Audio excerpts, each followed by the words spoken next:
and welcome to What's Cooking. Today I'm showing you how to make lentils. Now there's a few different varieties of lentils. You've got green lentils, brown lentils and red lentils. Any of those will work with this dish. Now the first thing you have to do is soak the lentils for a couple of hours to half a day depending on the colour. So if you've got red or green, they vary. So the darker the lentil, the more time you've got to soak them. So I've been soaking these green lentils for approximately 3 hours. They're starting to split, the water's evaporating, so they're absorbing all that water and they're getting ready to cook. Guys, if you don't have enough time to wait for the soaking process of the lentils, I'll share a little secret with you. Grab those lentils and put them in boiling water with the lid on for 1 hour. Strain off that liquid and the lentils will be ready to use. Now for this dish we need some ground coriander, some smoked paprika and some ground cumin. We need carrot, onion, a couple of stock cubes, a bay leaf and some canned whole tomatoes. Now the whole tomatoes have a lot more flavour than chopped tomatoes, so if you can get whole tomatoes that would be great. And of course some garlic. The great thing about this dish is that you can have it with any one of your favourite proteins. Today I'm using a pork chop. Okay, so the first thing we need to do is get some extra virgin olive oil, put it in our preheated pan. Now the secret to any wet dish is to start with onion. Onion is the base of all wet dishes, including stews, soups and sauces. It gives foods body and a sweetness. So I've got my onion in there, I've got a cheese grater and I'm going to grate my carrot in with my onion. Now guys, please remember to keep control of the heat. If it gets too hot or smoky, just turn the heat down and prevent things burning, please. So I've got my onion and my carrot in there. The next thing is my minced garlic or roughly cut garlic. Now, if you think that the pan needs a bit more oil, please feel free to lubricate it so things stay nice and moist and they don't burn. Now, the next thing we have to put is our lentils.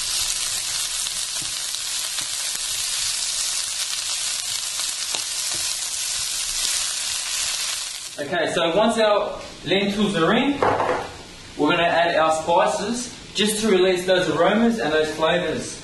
Now, the other secret to obtaining a great flavour from any wet dish is to always sweat off all your main vegetables and your main spices. So, in with the ground coriander seed, the ground cumin,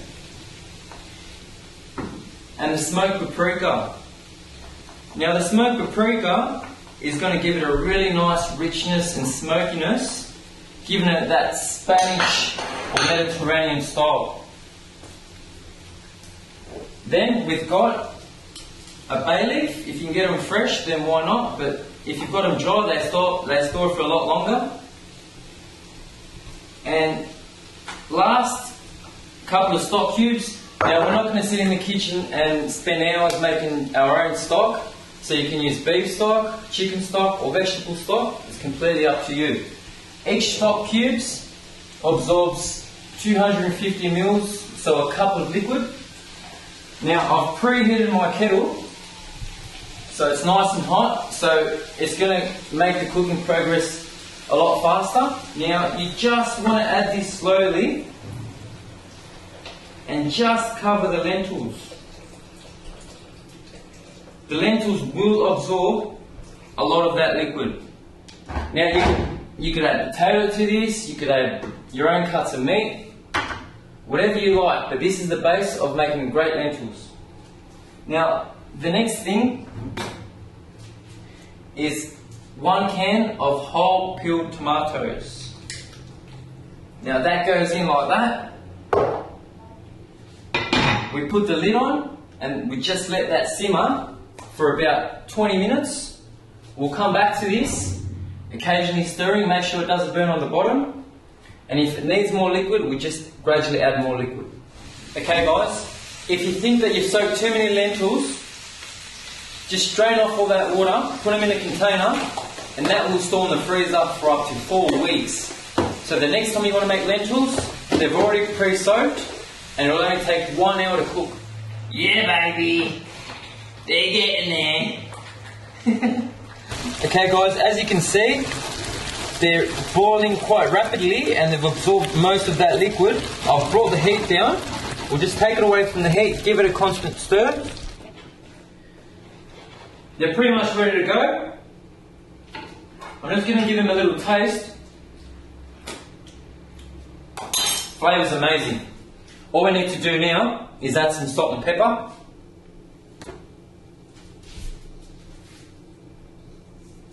Now always season your food at the end guys, because when the food reduces it intensifies the flavour and you might over season your dish. Now a secret, if you do make a wet dish, either a soup, a sauce or anything like that, if it's too salty, simply add a starch product like pasta or potato, put that into your dish and that will soak up that extra salt so you can balance it back out. Okay, so my lentils are cooked. I've sat them down and we're just going to cool them down. One other thing guys, when you're making any wet dish, with the cooling process the flavours are going to change. So always go back to it, give it a taste, and might need more seasoning. So I've got a pan, it's nice and hot. I've got my olive oil. Wait for the pan to be hot before you add the oil, otherwise you're going to end up with your meat sticking to the pan. It's best if you've got a scratch-proof, grease-proof pan. That way it doesn't stick and you don't end up damaging the protein. So I'm just going to season the pork chop with some salt, some pepper, some oregano, a little bit of garlic. Now if you've got garlic powder or garlic salt, don't put salt, don't put garlic, just put garlic salt, or the side that you've seasoned always first. That's starting to sizzle away. I'm going to season both sides of this pork chop simply because I don't want to distract my taste buds from the actual flavour of the meat.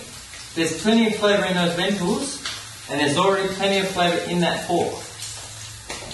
So when cooking meat, if it's this particular size, it's going to take 6 to 8 minutes on each side. You only need to turn your meat once or twice at the most. Before completely turning that meat over, just have a quick look underneath. If it's got some crusty golden brown looking colours, it's ready to turn.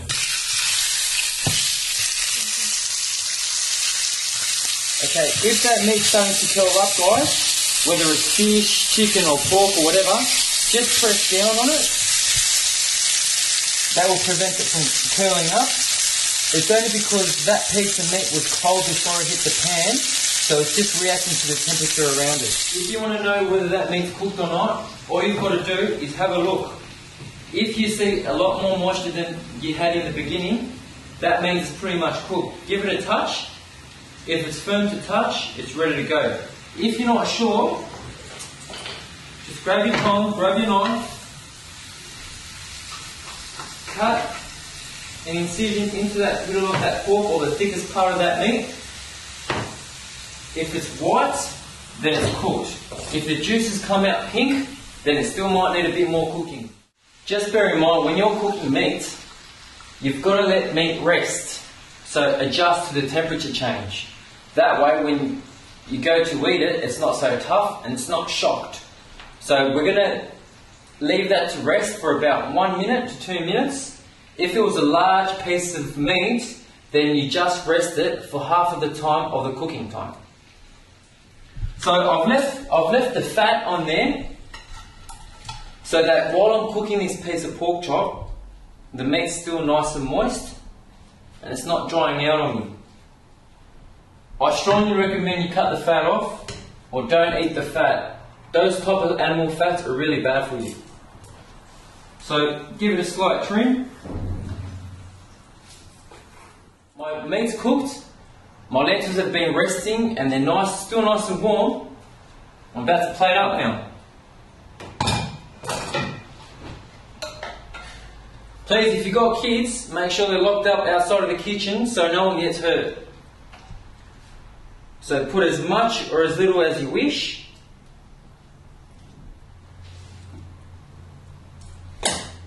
And don't forget that lemon dressing that I showed you in the other segment. You can use that and put it all over your meat just to give it a nice freshness. I'm just going to have mine with a bit of fresh lemon. Pop a bit of one of my favourite herbs, which is coriander. And there you go. 1 hour.